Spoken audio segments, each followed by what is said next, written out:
God is masculine. I know all my woke people were like, what? Oh, God is feminine. God is a woman. I didn't say God is a man or God is a woman, but I did say God is masculine. And I'm going to explain why God is masculine and why it's important to understand that and how it affects your life and your relationship with God. Let's get into it.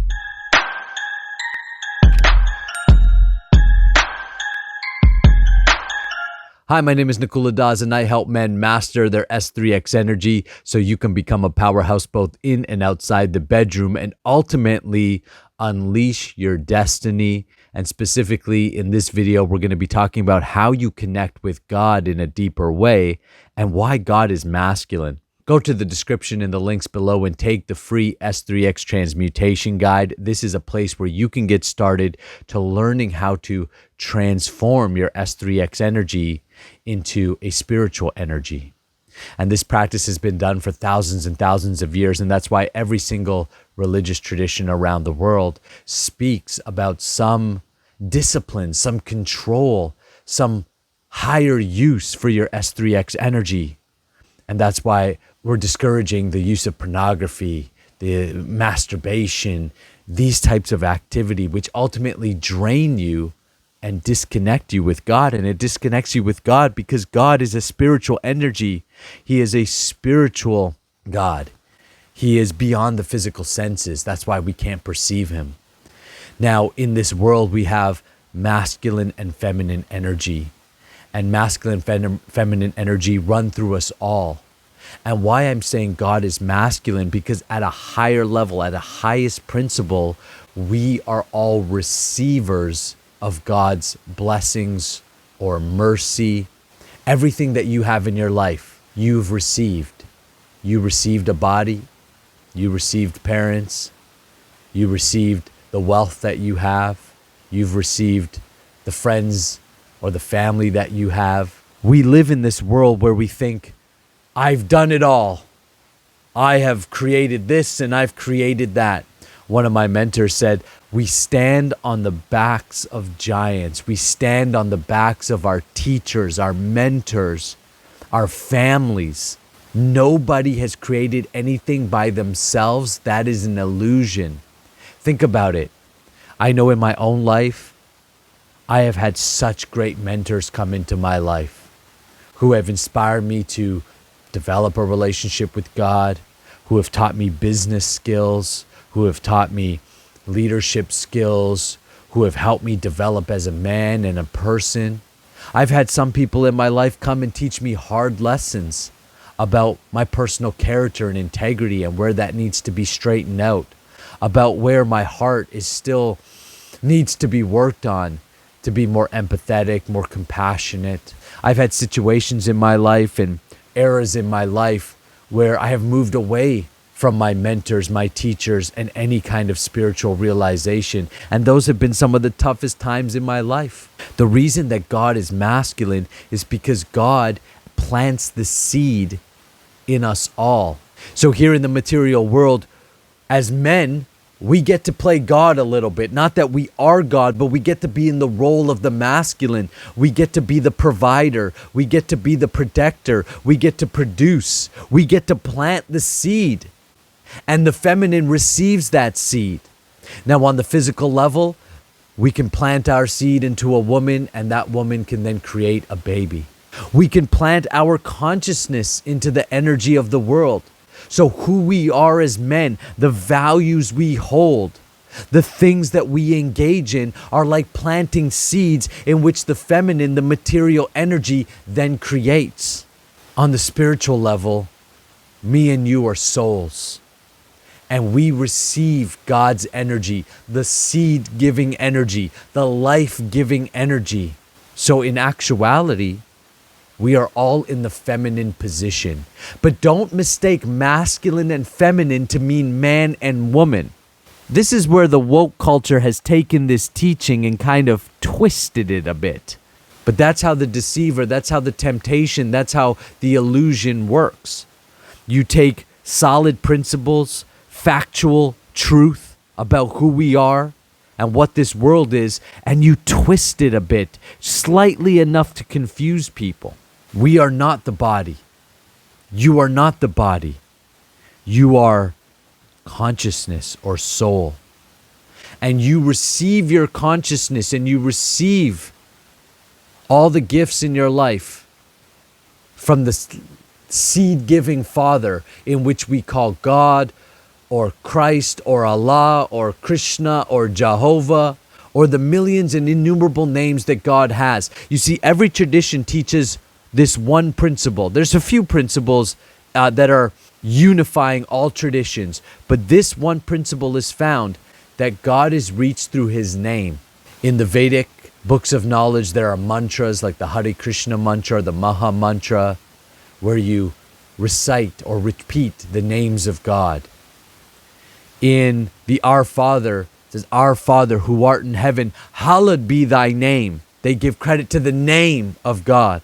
In the Islamic tradition, I was actually just speaking to a guy who wants to join me inside the Powerhouse Man training. He's Muslim, and he was talking about the 33 names of God in which they recite.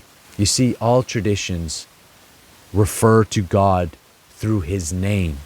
And he has innumerable names, because what connects the name is your consciousness. And God knows whether you're using that name to connect with him or you're using that name in vain. Once you understand that you are the receiver of blessings, then automatically you have a closer relationship with God, because you become dependent on God for your blessings. You recognize that you can put in effort, you can put in time, you can study, you do everything in your power, but ultimately, if it is to come to you, it must come from the source of creation. It must come from God himself. And once you understand this teaching of masculine, feminine, you can recognize in the material world, in your everyday life, what is masculine and what is feminine. These teachings, which are metaphysical or spiritual teachings, are often misunderstood by the material-minded person. For example, Paul in the Bible writes that man should come first and a woman should come second in all things. He actually, I believe the actual line is, the woman should serve man in all things. And so many people take that as a literal teaching of man and woman, but it's a metaphysical teaching. It's not that man and woman, that the woman is just blindly serving the man, which is how some men take it, and they become tyrants to their woman. But it is that the feminine energy naturally follows the masculine energy, and the masculine energy is the penetrative energy, which is spiritual. So spirit should be first, and matter, the feminine, follows spirit, meaning you should live by faith and not by sight, meaning you should live in the spiritual consciousness, and then the matter, the feminine, will serve that in all things, and it should never be the other way around, meaning you shouldn't allow matter to lead. And what does it mean to let matter to lead? Your senses. You shouldn't be fooled by the senses and drawn in to matter, which is the darkness or illusion or Maya or the devil or Satan or Mara. So Maya from the Vedics, Mara from the Buddhists, Satan or the idea of the devil or the tempter from the Abrahamic traditions. They're all saying the same thing, that there is light and darkness, yin and yang, Radha and Krishna, masculine, feminine. Think of like a plug. It's an energetic principle. The masculine is the penetrative force and the feminine receives it. You take the plug and you plug it into the feminine. Consciousness penetrates matter and moves it.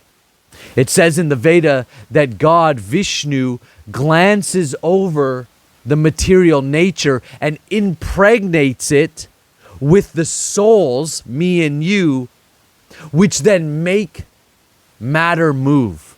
Think of your body. It is matter. It is this skin, this flesh, it is matter. Its only value is because I, the soul, am within it, making it move, using it like a tool to communicate with you. And where do I get my power from? Where do I get my blessings from? My strength, my fame, my beauty, my intelligence, my ability to be renounced.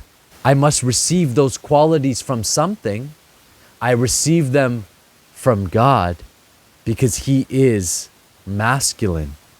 He is the original giver of seed. He is the real man of all men. And this is something that men of God understand no matter what tradition you may be identified with or not. Semen retention actually gives you more spiritual energy, more consciousness. You have to be aware of how this energy is flowing through you, how it is pulling you, and when it's misused, how it is more matter than spirit. You see, the spiritual journey is simple. It's about turning matter back into its original form, spirit. There's a conversation in Autobiography of a Yogi between Yogananda and Mahatma Gandhi, actually speaking about the semen or the vital life force being transferred back into spiritual energy. And that this process of retention drives us closer to our spiritual reality because we actually become more spirit than matter. Dr. Joe Dispenza speaks about when the heart is open, how the magnetic field increases and grows in strength, making us more spirit than matter, which actually makes us more influential to the matter. This is why men become more attractive to women when they're on semen retention. This is why men can manifest health and finances when they are practicing semen retention. And this is why men have higher conscious realizations, whether they consider themselves spiritual or not. It's just a natural progression because the more spirit energy that you have within you, the more you are like God. And the more you are like God, the closer you are to Him, the more you can receive His blessings. The closer you stand to fire, the more light and heat you receive. The closer you become to God, the more you receive His qualities. And He's all famous, all wealthy, all intelligent, all powerful, all renounced, and all beautiful. And you are part and parcel of Him. So to receive those qualities, practice semen retention, practice self-mastery, practice discipline, practice self-control, and you will find that your entire life improves, both in and outside the bedroom. If you want me to help you on that journey, make sure you go and book some time with me. The link is in the description below to get on my calendar. I would love to connect with you. You've got some free resources, and I invite you to subscribe, hit the bell button so you get notified, never miss a video, and we'll continue to grow together.